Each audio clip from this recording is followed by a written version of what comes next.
Hey guys, welcome back to the Outfitter Connection podcast. I'm your host, Austin Presley, and I'm here with an awesome dude this week, Mr. Mike Kendall. How are you this morning? I'm good, man. Thanks for having me. I appreciate it. Absolutely. Mike is a avid waterfowl guy, and more so snow goose. Yeah. Awesome, man. If you don't I mind, do all things waterfowl, and I hunt turkeys and I hunt whitetails, but snow geese get us where we need to be, right? absolutely. If you don't mind, Mike, kind of give the listeners a rundown of who you are, what you do, and how this all started. So my name's Mike Kendall. I'm from Southeast Michigan, about 35 minutes south and west of Ann Arbor. A little bitty town here. Been duck hunting for 35 years now. Found snow geese in 2010. A buddy of mine who lives down in Kansas. We used to work together up here. And when 2009 happened and everybody lost their jobs, he moved back home to Kansas to find work there, and called me that fall and said, "Hey man, we're both waterfowl guys. I think we've got to check out this snow goose thing." So we booked a 2-day hunt for the weekend. And the first spin that we were under was about 5,000 birds.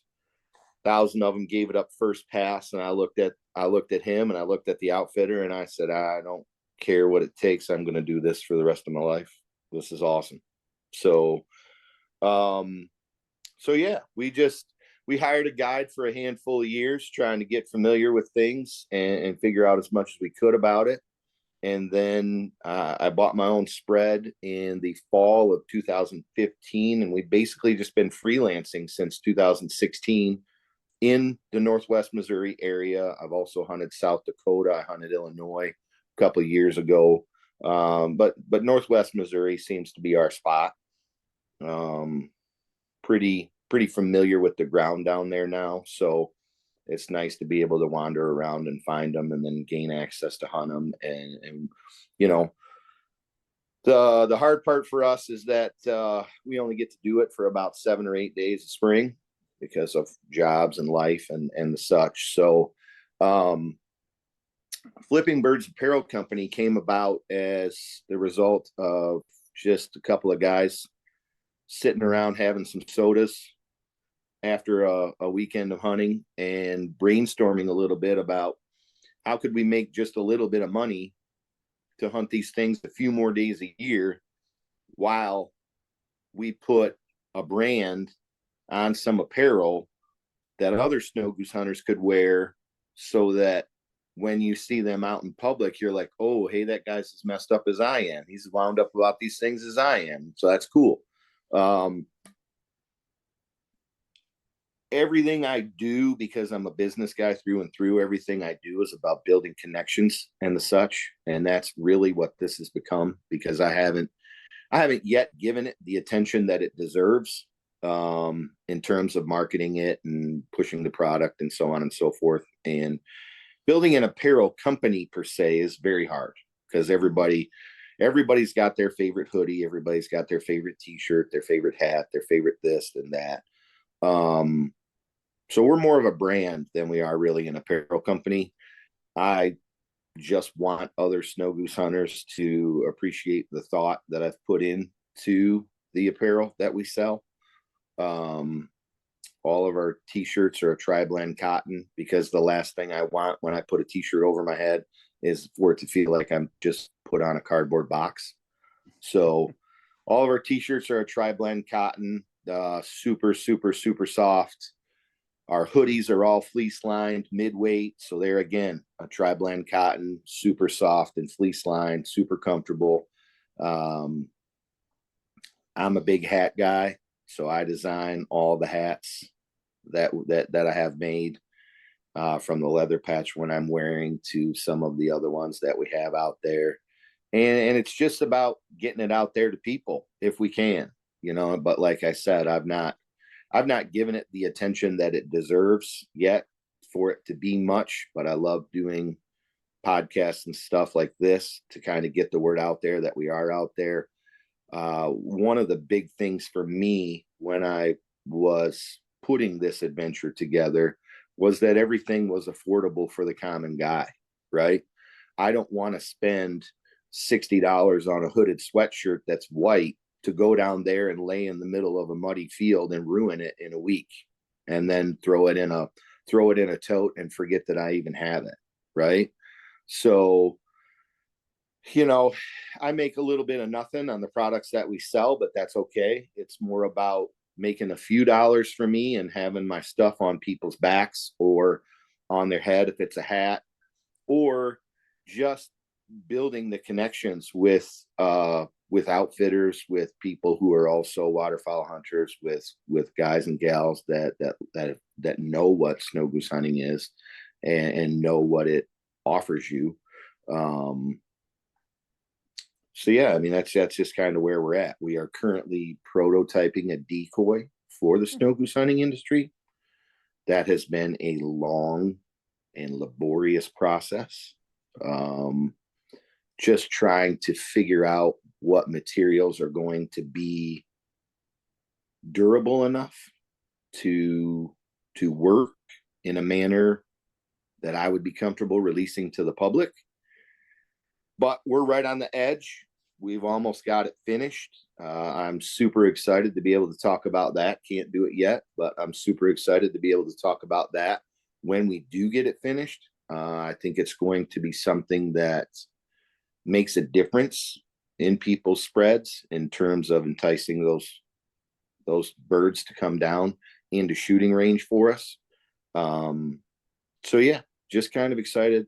I mean, I'm kind of excited. I'm super excited about the possibilities of getting that thing finished, dotting all the I's, crossing all the T's, and getting that released to the general public here in the next couple of months. We'll have it ready prior to the fall season for sure. That'll be awesome. And it's, Mm-hmm. you see a lot of decoys that they're on shelves, and it's like, oh yeah, it looks like it, but it doesn't have that realistic feature to it that is going to get those shy birds to commit. And that's because if you're hunting them in Missouri, they've been shot at all the way from Saskatchewan all the way down, and even Yeah, further. so snow geese get hunted 10 months out of the year, because you're absolutely right. They go from their breeding grounds that is the tundra north of Saskatchewan or the boreal forest in Alaska, and they get hunted all the way down to the Gulf where they winter. And then we have the spring conservation order, which makes sure that they get hunted all the way up to their breeding grounds in spring as well. So there are guys out there that are shooting birds with bands on them that are in excess of 10 to 15 to 20 years old. I think the oldest snow goose band is like 27 or 29 years old, and was banded in Russia. You know what I mean? It's smokes. Yeah. Just insane. It's insane what these birds see. And you think about like the leading edge adults that everybody talks about in the spring, and how weary they are and how much they've seen and how many of the same spread they've seen, that where they know that, like, no, those aren't our buddies. That's just somebody else going to shoot at us. So there's a little bit of that, and there's a need to be different in terms of especially the spring conservation order, right? So you can't just go buy 1,500 decoys and set them out in whatever pattern you want to send them out, throw up a couple of flyer decoys or a rotary machine and call it good, because they've seen that a million times and they know better, right? Are you going to fool some of them some of the time? Yeah, but the guys who do it consistently, have just a little bit something different in their spread that they may or may not have seen before that makes them want to come down and have a look. Yeah, it's in all forms of waterfowl, it's all about tricking those educated birds, because if you can get them to commit, you can get the whole line to drop in. And this is coming from somebody that's only waterfowl hunted for 2 years and not even hard at it. It's a time filler for me whenever I don't have another hunt going on, and something I enjoy. Like, I don't ever plan on guiding waterfowl, just because I believe there's a couple things that every guide should do just for themselves. Right. And waterfowl's one of those for me. Yeah, and I think I have people ask me all the time, "Hey, do you guide?" And I say no, but I will absolutely invite people every single year that I go down there, because I want every single waterfowl hunter, whitetail hunter, turkey hunter, squirrel hunter. I want every hunter to experience what these snow geese and hunting them is like, right? It's absolutely impossible to describe to people what 1.2 million birds in the same place might look like. But every year when we go down to Missouri, Los Bluffs National Wildlife Refuge has very close to a million or in excess of a million birds on the refuge when we're down there. And it's one of the things that we do and very purposefully make time to do every spring, is take a trip over to the refuge and drive the auto route around all of the pools and just watch the birds come back in, because it's absolutely impossible to describe. And it is everything that I think of when I think about the pure madness that is Mother Nature, right? Mm-hmm. And to know that we have that availability to hunt these birds in the masses is it's very important for me to introduce as many people to it as I can. Absolutely. And I've got all the stuff, right? Like, the only thing I ask of the guys that I invite is that if you're coming down, get your own hotel room and help us with gas, buy some food, and then away we go. Because we don't lease fields. Those farmers down there are very receptive to you hunting their fields without paying them to do so. We've been maybe luckier than most in that aspect, that we have thousands of acres that we have access to based on meeting one farmer down there in the spring of 2016. So it's been good, man. It's been a lot of fun. That's awesome. Mm-hmm. What do you think is the key component to picking up land? Because you hear more stories nowadays of like, hell no, you can't hunt that field. I don't want anybody in that field. I don't want anybody near those fields. Where 10, 15 years ago, it was a lot easier to obtain information, or not information, but permission from landowners. And nowadays, like I said, it's like, hell no, get off my front porch. I don't even want to talk to you. What does it look like? If you could give this piece of advice to people that are listening, how should you approach a landowner? Things you shouldn't wear, and kind of how do you kick those conversations off? So for me here in Michigan, it's incredibly tough to get permission. You and I were talking for just a hot second before we jumped on that. Most of the time up here, I don't even get the question out of my mouth before they say, look, just no, you're not going to hunt this property. Get off, you go play in the road, get out of here. And I'm a real estate broker up here in Michigan. That's my real job. And 9 times out of 10, I'm in my work attire when I get on the Onyx app and I figure out who owns this piece of land. And then I go knock on their door. I immediately hand them a business card so they know that I am who I say I am. And I say, hey, look, I don't mean to bother you. I'm a waterfowl hunter. I just noticed that there are some Canadas in your field over there. I was hoping that a couple of us could hunt those if you would be willing to allow us to do that. Up here doesn't work at all. Down there, same process, right? I mean, I'm not in my business attire, but I'm in, comfortable casual clothes. I get out slowly because everybody's got a dog down there, and I try to introduce myself to the dog, and before you know it, here comes the landowner. I reach out and I shake everybody's hand and I introduce myself immediately, and I also hand them a business card down there so they know that I am who I am, and they see that I'm a business professional. So here we go.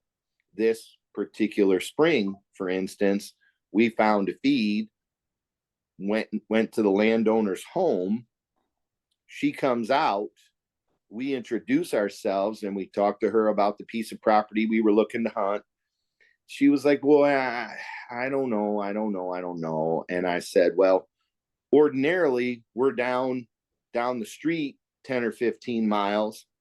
And she says, oh my goodness, whose farm do you hunt down there? And I told her the farmer's name. And she said, oh my goodness, if you hunt down there with him, you're good to go here. You guys go ahead. And I said, don't worry, we're not going to drive in the field unless it's absolutely dry. We're going to pick up all of our shell casings. We're going to make sure to take care of the land as though it was our own. We're going to leave it how we found it. And then what we did down there was went to the neighbor as well, introduced ourselves and said, hey, farmer down the street gave us permission to hunt in the field. We're going to be here all week. Very respectful. We just wanted you to know that we had permission and introduce ourselves. Because again, for me, it's about building connections, because you never know if those birds are going to be there again in 2 years when that field's corn again. Mm-hmm. Yeah, because up there they do rotate crop out. Yeah, it might be beans, it might be soy, it might be corn, wheat, right, and then for a couple of years, and then they'll swap it over. Yep. So down there, it's just they just want to hear that you're going to take care of their land. That's it. And I have found that dropping my farmer's name down there has gotten me access to hundreds of acres that I might not have otherwise gotten because of his reputation in the community. Right. And it's important that people understand that you don't just go out of state to a place and go get permission on one place and you think you're in on everybody's place. You've got to build that rapport, not only with your farmer or your landowner, but also the community. Well, and I think some of the problem is that exact scenario that you're talking about, right? We had a humongous feed just to the west of us down there this year. And I went and knocked on that lady's door. We were going to pull the spread and move to that field. And I went and knocked on her door and she says, she said, I'd love to let you, but we just love those white birds down here. We love watching all of them in our field. And I'm talking 75,000 or more in this field. It was a humongous feed. And when I was getting ready to leave, she said, but I really appreciate you not just setting up in the field. I appreciate you asking permission versus just showing up in the field and making me get somebody to kick you out of the field. Thank you very much for not just doing that.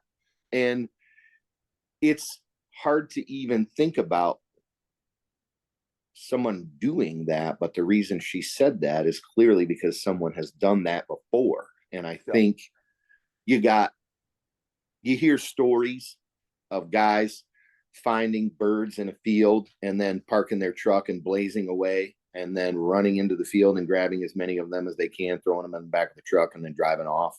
Like, all those things contribute to how tough it is to get permission. Here in Michigan, everybody thinks they're going to get sued should something silly happen, like somebody get hurt on these people's property. They think you're going to sue them. There are lots and lots and lots of times, especially here in Michigan, where I take a hold harmless form with me and say, look, here's a hold harmless form. You don't have to worry about that, because if I do something stupid on your property and hurt myself, that's because I'm an idiot, not because it's your fault. Right? Sometimes it works. Most times they say, you know what, we're cool here. Just go away. Yeah.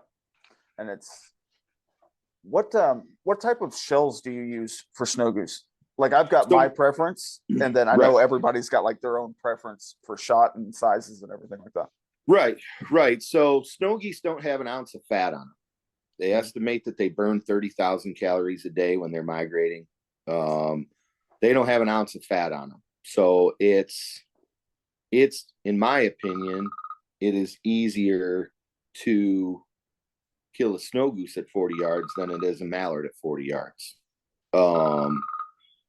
So sorry, obviously work is busy this morning.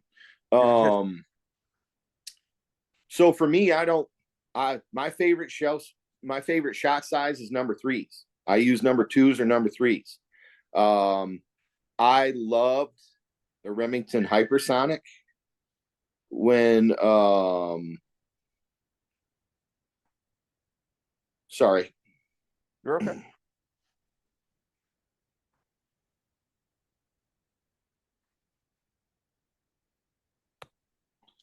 So I loved it when Remington made the hypersonic.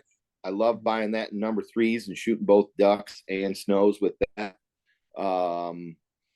I tried some Black Cloud over the last couple of years, but everybody knows that's a real dirty load. And the dust and everything that is Northwest Missouri is hard on your gun already. So I was actually on another podcast with some guys that are local here that are call makers a month and a half ago or so, maybe a month ago. And we were on with the guys from Migra Ammunition. Oh, okay. Yeah. And I hopped on their website and bought a couple of cases of the number 2, number 3 mix from them to take down there and try out this year. And that stuff is naughty. That I think I found a new favorite shell because that stuff is naughty.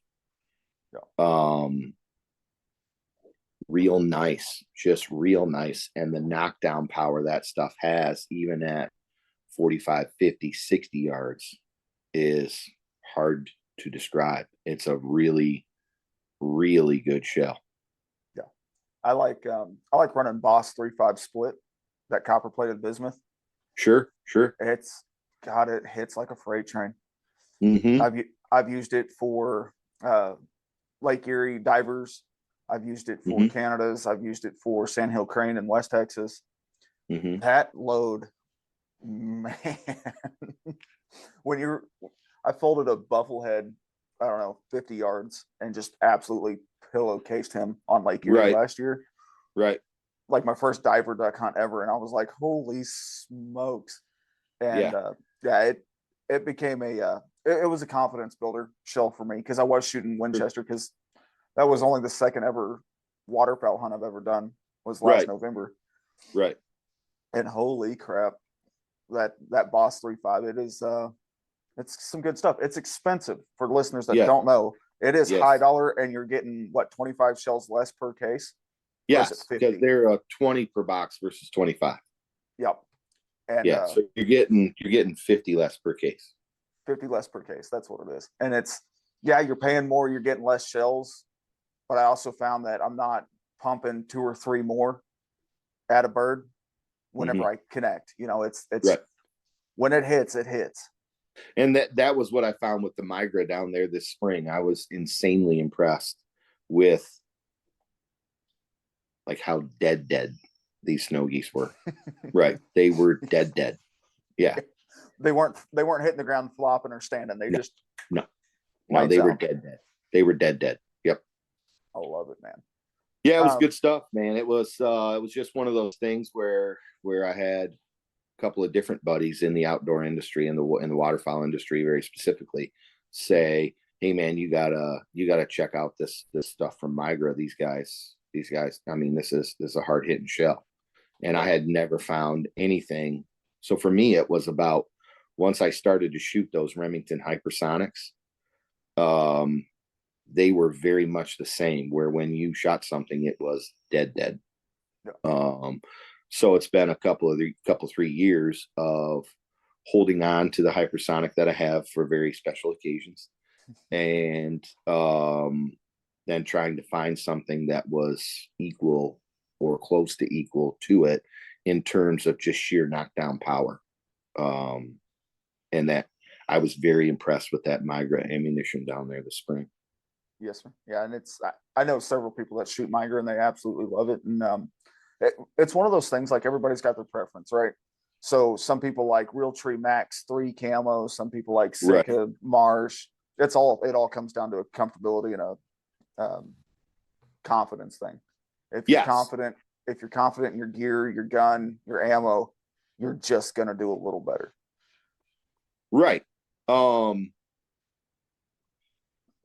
it's like you said with the bufflehead story, right? Like it's when you know that you have that confidence, all of a sudden your mindset shifts a bit and you're like, man, maybe I wouldn't have ordinarily taken that shot, but I've done it before. So like, let's go get it. Yep. Going back to Flipping Birds Apparel, and you started this just because it's you started it out of kind of a love child for snow geese, and you wanted people to wear some snow geese gear. Because you're right, there are snow geese hoodies and things like that that are out that are $50, $60 a piece. Right. You know, and if, like you said, if you're laying out there in the mud, you're going to get a couple days out of that hoodie versus several months down the road with it. What, Right. With that in mind, like, do you do your own screen printing and stuff in house? Do you guys outsource your screen printing, or is it? I outsource it. I've been, again, relationship building, right? So I've got guys that are in different industries, but also own their own companies that have different sort of apparel printed up and hats made and such. And I've managed to make some connections there that are good. The trouble for me is that some of these suppliers that are going to screen print the stuff for you have minimum orders, right? So like I have one hat guy who I would love to use more, but his minimum order is 12 dozen hats, 144 hats. So it's a lot. And what if you have, so like my initial order with him was 12 dozen hats with 19 different hats in that 12 dozen, right? And what if you have one or two or three of those hats that don't sell as well as the other ones?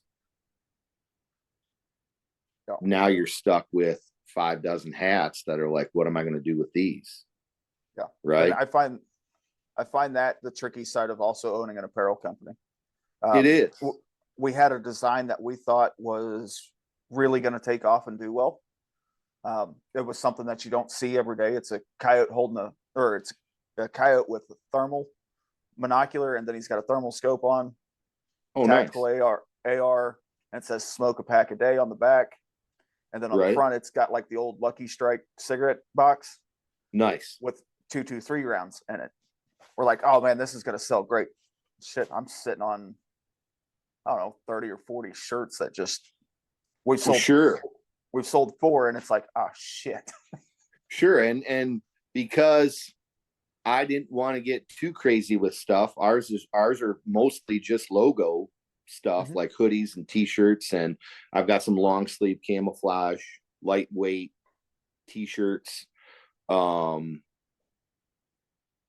I didn't want to get too crazy right out of the gate. Everything's just got the logo on the left chest and then a big logo on the back, right? Yeah. Well, their minimum order is 4 dozen for a t-shirt, right? So if I want a gray t-shirt, I got to buy 4 dozen of them. If I want a brown one, I got to buy 4 dozen of those. An olive green one, 4 dozen. Black, 4 dozen. White, 4 dozen, right? I'm sitting on $6,000 or $8,000 worth of merchandise between hats and t-shirts and hoodies and short sleeve t-shirts that, like, unless I'm going to a show, right? Because I've got a website, but it's garbage. And I just have to connect with a website developer to help me kind of fine tune that and make that what it needs to be. But it's all about time, right? Like the idea that this was going to be a side hustle, I didn't realize, I guess, would create a scenario where it's as much a full-time job as it is a side hustle. And if I'm going to take an entire weekend to go to a show, that's an entire weekend. I'm not trying to help somebody buy or sell a home, right?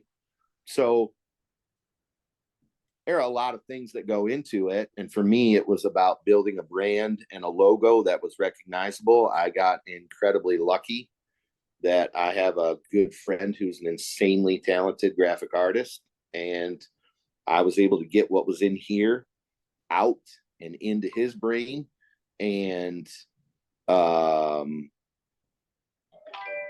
it is the logo that I have right now, you know. Pretty consistent theme with that is everywhere I go, people go, man, that's one of the sweetest logos I've ever seen. I'm like, cool. All of my hats are $25. My t-shirts are $20. My hoodies are $40, right? First Snow Goose hoodie I ever bought, I paid $65 for and ruined it in 2 days, right? So part of what I tried to do when I put this thing together was buy items that are quality items, but are also affordable. Right. What for listeners that they may have an idea, kind of like, whether it's in the waterfowl world or the big game world, the turkey world, the fishing world, if you're going to build a logo and build a brand, what's like the first 5 steps that you need to recognize of like, if this is going to work, I have to do XYZ? So for me, when I thought about it, it was, I have to have a logo that's going to stand out. And the people that hunt snow geese are going to know that it's a snow goose, right? So I had to have a logo that stood out. I had to have a name that was catchy. I have to have quality apparel, and it has to be affordable, period. And then I have to market it appropriately, where I'm a business guy, but marketing is super weak for me, right? So I've tried to do it mostly via social media. I've got an Instagram account. I've got a Facebook page that I don't even use anymore.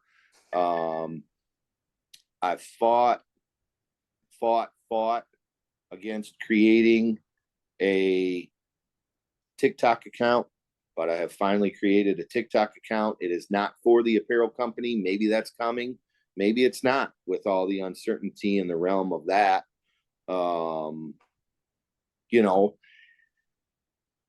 But do I have time to post 5, 6, 7 times a day? Probably. Do people want to see me ramming my apparel company down their throat 5, 6, 7 times a day? I don't know. Right.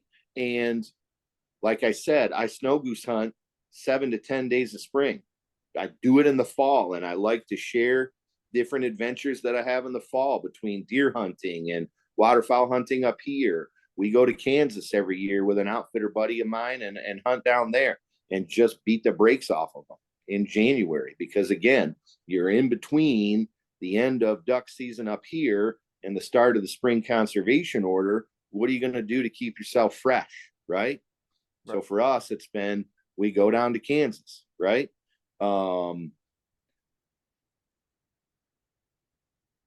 So if I give it the attention it deserves, maybe we got something here, right? But I don't want to force feed anybody anything.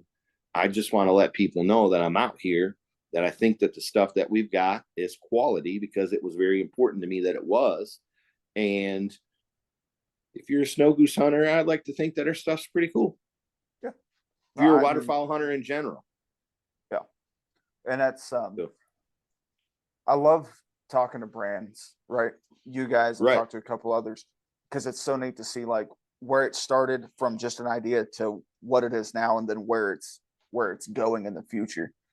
Right. I definitely think your brand is, it's got its niche, right? Like it's very, if you look at it for just a snow goose brand, it's a very tight niche, because it's not all encompassing of the waterfowl, right? Sure. It's like my guide service. It is very tight niche of just aoudad. That is my major focus. Now, do I sell axis and black buck and fallow and Sika and whatever else? Of course, but that's my bread and butter. Right. And so there are hundreds of thousands of guys that snow goose hunt every spring and every fall. Right. I haven't even touched on the market in Canada. Right. Yeah. And those guys beat the piss out of them all fall. And then when they get, it's like when they cross the border out of the United States and into Canada, they just become stupid, right? Because those guys are beating the shit out of them religiously up there, and it happens every fall, and then it happens again every spring. And I haven't even delved into that market a little bit. Now, when I get this other product, when I get the prototyping done for that, that's going to be one of my main focuses, because the next batter up, if you will, is the fall season in Canada, starting in late August, early September. Oh, perfect. Yeah. Perfect, man. That's that'll be exciting to get once that product rolls out. I'm really excited to see it whenever it does come out. I'm glad you kind of teased it a little bit on this show, actually. Well, it's when I say it's been a long and arduous process, I mean that I've been trying to get this thing finished for about 3.5 years now. Yeah. And that shows that you've thought through the process of getting it from idea to market. Well, and it also shows that it's hard to find people that are going to be able to understand what's in here and then make it a physical product, right? Yeah. I feel like I have finally got it into the right person's hands. Who is the guy? He's a guy that introduced me to duck hunting 35 years ago. And he said, Mike, how come you've spent so long trying to get this done? We're not reinventing the wheel here. This is as simple as it gets. And I'm like, okay, well, then let's get it done. Right. Yeah. Yeah. So we're on the cusp. I actually watched it do what it was designed to do right before we left to go down hunting a couple of weeks ago. So I know we're right there. It's just, it's days now, not months or years. So it's just about making sure that it's going to be as reliable and dependent as I want it to be. Because the last thing I want to do is release a product to the market and then have it not be reliable and fail. Yeah. Because then I'm shutting the doors on this company, and social media will absolutely destroy any hope that I ever have of selling another product. Yeah. And it's, I talked to a good buddy of mine on here a while back about kind of that same thing, right? It takes one bad review on Facebook, Instagram, whatever, for your outfit or your company, and you then spend the next year trying to get 100 reviews to offset that one negative. And it's unfortunate, yep, but it's the scope of the world that we live in the outdoor industry. Sure. And it's not so much the one negative review, because I feel like no matter how hard you try, there's going to be at least one person, probably a few people, that aren't super excited about the product that they purchased from you, right? Right. It, for me, is how wide is the reach of these people, and how many knuckleheads do they have that are dumping gas on the fire that they just lit, and how fast is that spreading? Yep. Right? I look at reviews of things all the time, and if there aren't at least a few negative ones, I start to go, are these legit reviews or what? Right? Because right, you're never going to make everybody happy, right? And for me, it's always been about, I hope that people are happy with the product that I have to offer, and I also hope that they understand how much thought was put into developing that product, or coming up with the exact right hoodie for us, right? I spent weeks having my original guy who designed my logo order me hoodies so that I could go in, feel it, try it on, say, nope, that's not the one, let's keep moving. And he would send that one back and order me some more. And there was a lot of time and thought that went into, like, I'm not just going to be somebody who buys a Gildan 6-ounce sweatshirt for $6 on Amazon and puts a $6 screen printed logo on it and sells it for $40. No, these are durable hoodies. They don't pill. Like, they don't get all those little fuzzes on them when you wash them over and over and over and over again. The logo doesn't fade. The sweatshirt doesn't fade. The t-shirt doesn't fade. All of the camo long sleeves are the pattern, and the logo is sublimated right into the fabric, so it's never going to crack or peel or fade on you. Like, there's a lot of thought that goes into, like, hey, I have a hoodie to offer you for $40. Yeah, and that's something that anybody that wants to start a brand that's listening, that's something you and I have both done. Sure. On that aspect is we've tried different brands, different hoodies, different materials, different things to offer the best quality at the best price.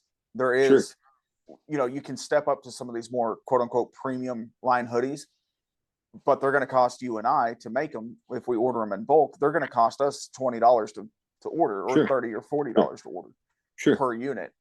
Right. And so you have to find that happy medium of quality, effective price, and go with what you feel is the best fit for your brand. Sure. And because of the way that I'm built, like my long sleeve camo t-shirts, are $35 each, and they cost me $30 to have made. But I can't ask somebody to pay even $38 or $40 for a long sleeve t-shirt because I know that I don't want to do that myself. Right? I'm not doing this to get rich, right? I'm not doing this to replace my real estate career. I'm doing this because I know that I'm not the only person out there who looks at snow goose hunting and says, yeah, I want to do that again today. I want to do that again tomorrow too. Yeah. It's profit by volume. And it really is. And that was always the hope, right? And again, when I'm able to give it the attention that it deserves, maybe we'll get there. Yeah, absolutely, man. What going back into the snow goose thing, how important is that conservation season to landowners, to the ecosystem, the environment that these geese live in?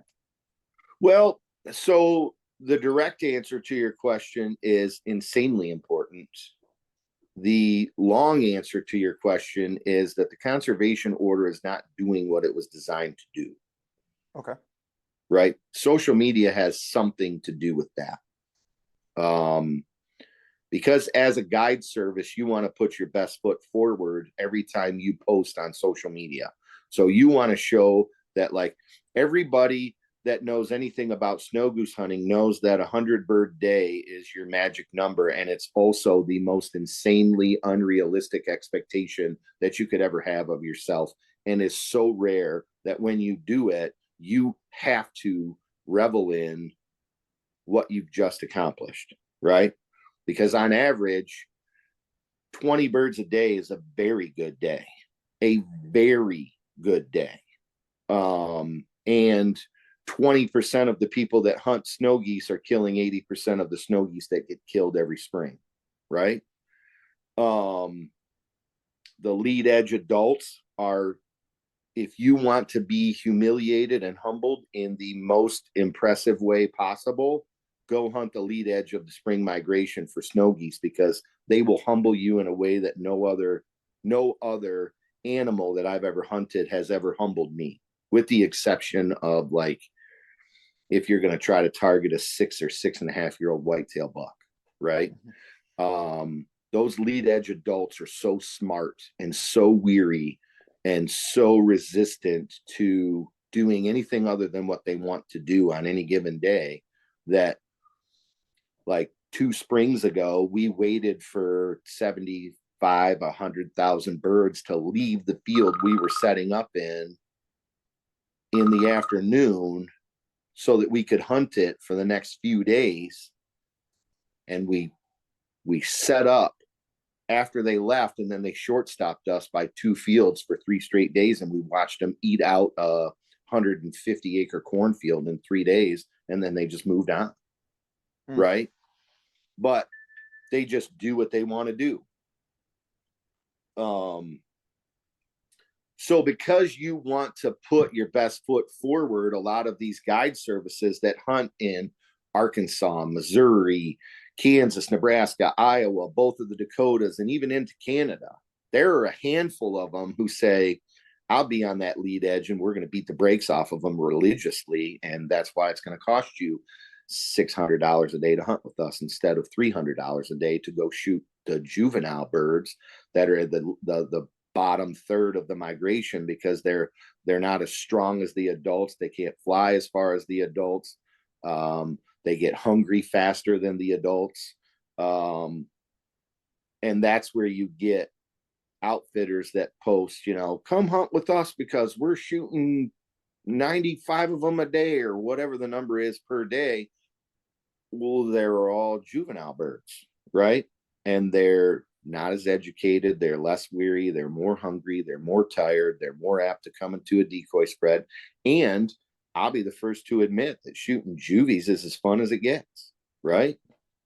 They're not much to look at, but they are super fun when it comes to decoying snow geese. And if you're just getting into it, I would absolutely recommend that you hunt it later in the spring so that you're shooting juvies, right?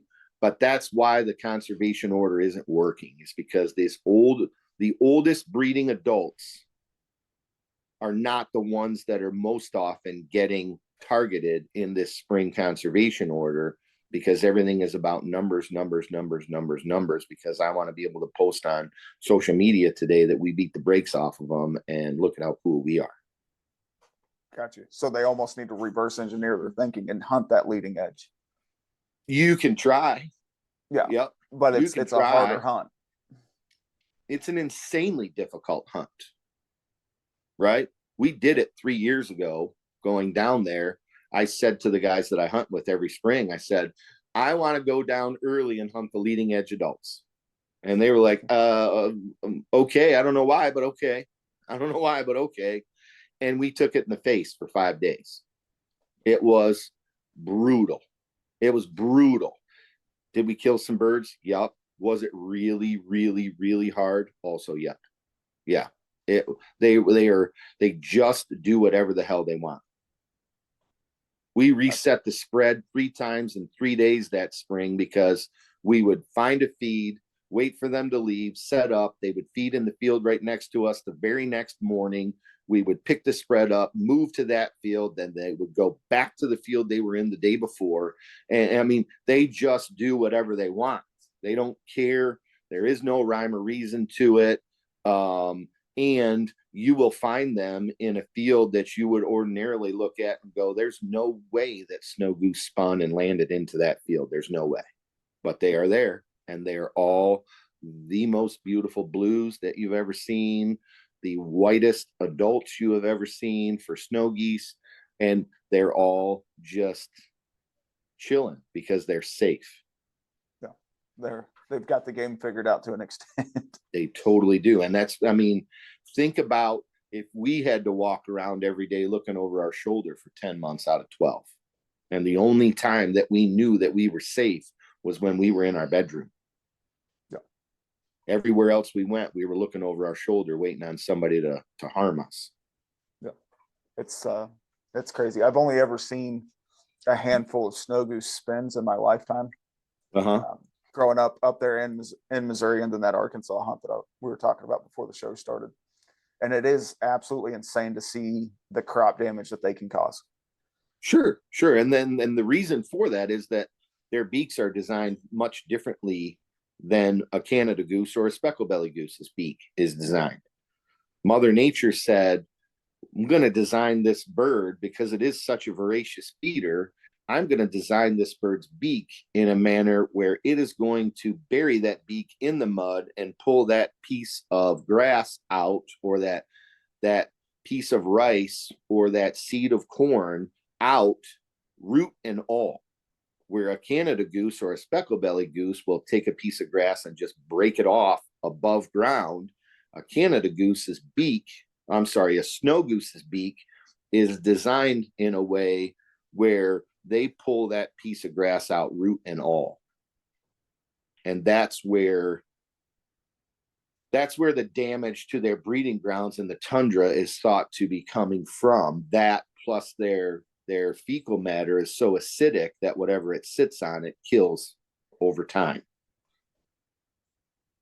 So they're highly destructive and very detrimental to their ecosystem. Sure. So when the conservation order started in, some say 97, some say 98, it was very specifically designed to reduce the greater snow goose population in the state of Texas. Right? Oh. Yeah. Because farmers were saying to the United States Fish and Wildlife Services, these snow geese are damaging our rice crops so bad that we're not going to plant rice anymore. If we don't do something with them, we're not planting rice anymore. We're going to switch to another crop that they may not be able to damage as extensively as they're doing to our rice flats. So at the time, the population was estimated to be around 700,000 to 1 million that were wintering in Texas. That population was actually significantly greater than that. And in the Central and Mississippi flyways, which is where we're at in Missouri and Michigan and, Kansas, Arkansas, Louisiana, it was estimated at 1 to 3 million, or I'm sorry, 3 to 5 million, when it was actually closer to 5 to 8 million. And as of 2022, 2021, 22, the population is estimated at over 20 million in just the Central and the Mississippi flyways. So their population has quadrupled in the last 25 years that the United States Fish and Wildlife Service has been telling us hunters, just kill as many of them as you can by whatever means necessary. No, you don't need a plug in your gun. You can use magazine extension tubes. You can use electronic game calls. There is no daily bag limit. Please just shoot as many of them as you can, please. You know, and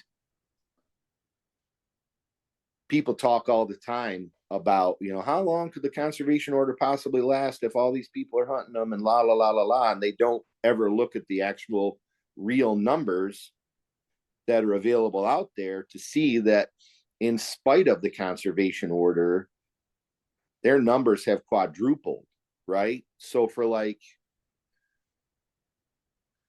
4 of the last 6 years, there have been new record hatches in the spring on their breeding grounds there north of Saskatchewan, right?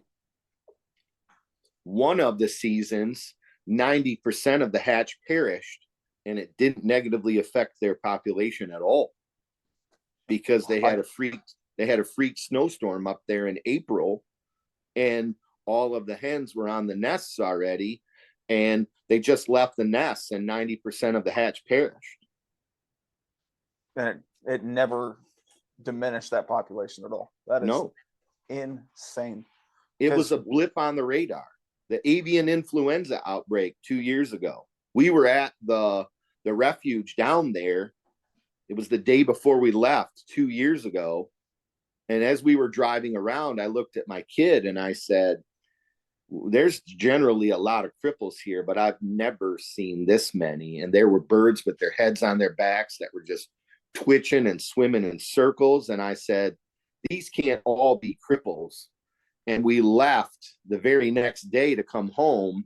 By the time we got home, I had seen a post on Facebook from the refuge that the refuge was closed to all foot traffic and vehicle traffic because they had discovered an outbreak of avian influenza at the refuge. Still, just a blip on the radar. I couldn't imagine. We had that big freeze in 2019, early 2020 down in Texas that it killed a lot of our exotics on several ranches. You know, I've got a few ranches that I know of that they took 100% loss. When you look at something like the snow goose deal where they had that big freeze in April that year and it killed off 90% of the hatchlings. And then you look at our freeze in Texas where it killed off a good majority, not a majority, but it killed off a good population of our exotics. It's crazy that two different species in a very similar situation, one can thrive in it and the population never see a decline, and the other one, it can damn near wipe everything off the planet. Sure. And it's numbers, right? I mean, 4 of those 6 years, they were record hatches, and like everybody's sitting around with their hands on their heads going, well, shit, we didn't need that. What are we going to do now? Right? We can shoot 20 white geese a day in Michigan. I don't know anybody that sees white geese in Michigan. You know what I mean? Because once they get inside the Great Lakes, if they ever do, their migration route widens every year because of the pressure that they're under for 10 months a year. Their migration route widens every year. And if they ever find a way into the mitten inside of the Great Lakes, they are absolutely screwed, right? Because you're going to have to fly hundreds of miles across the Great Lake to get to dry land again. Right? So you'll see a couple of them here and there, but they're clearly just lost, right? I think in my time that I've been back and forth from Texas to Michigan, I think I've only ever seen one. And it was clearly like, oh, you were way lost, buddy. Yeah, and there are guys on the east side of the state over by the Thumb, the Saginaw Bay area, and there are guys on the west side of the state that shoot them every year, but it's because they zigged when they should have zagged. And when they get inside of the Great Lakes, they figure out, well, shit, we're kind of screwed now. So we're just going to kind of try to do our thing and hope for the best. Right. Yeah. Hopefully we make it south. Yeah. I saw a post on Facebook 3 years ago, I think, where there was a group from West Michigan shot 9 of the prettiest blue geese you'll ever see in your life. And it was because all 9 of them were flying together and they got inside the Great Lakes or inside of Lake Michigan over there and knew that they were screwed. So they were just flying around the west side of the state doing their thing. And these guys happened to get lucky and find them in a scouting mission one day and then shot all 9 of them the next day.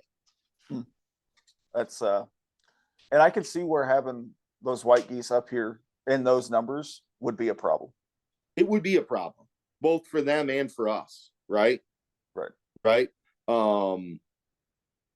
I want it to happen. Selfishly, I want it to happen.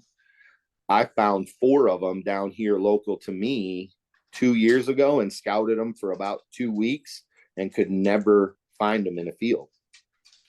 I waited for them to leave where they were roosted, where I discovered they were roosted, and tried following them, lost them real quick, and then never found them again. And just gave up on it after a couple of weeks of driving around for a couple hours a day, trying to find them. Yeah. It's that snow goose thing, man. It's pretty wild. I love it. I do too.